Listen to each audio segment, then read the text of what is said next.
Today is a really special Champagne Friday because today the Tour de France is in the Champagne region, leaving Epernay on its way to Metz. So I'm ready to pop open a bottle of Launois, and I want to tell you all about this great producer whose wines, all of the ones that we have, are Grand Cru estate.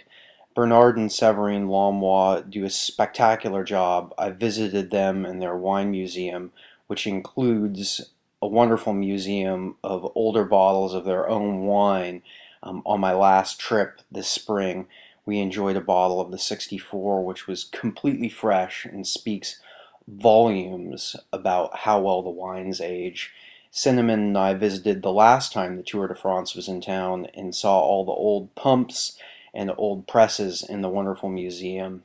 In their press house, you can see that they use half-size bins to avoid the grapes crushing themselves on the way to the very modern computer-controlled co-cards.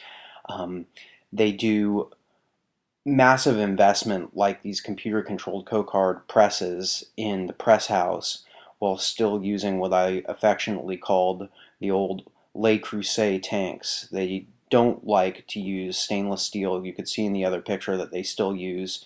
They're doing some experiments with barrels, but they use these enamel line tanks for the fermentation. We tasted with the staff the quartz, which it turns out is all Le Chatillon parcel from Ménil. Great vineyard made famous by Pierre Peters. We also tasted the 2002 Special Club, which is their top wine, comes from their two best plots, both of over 65 years old, one in Cremont, one in Ménil.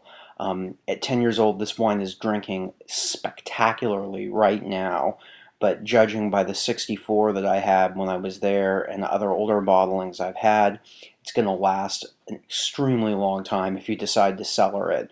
Simply one of the best champagnes that we have at any price.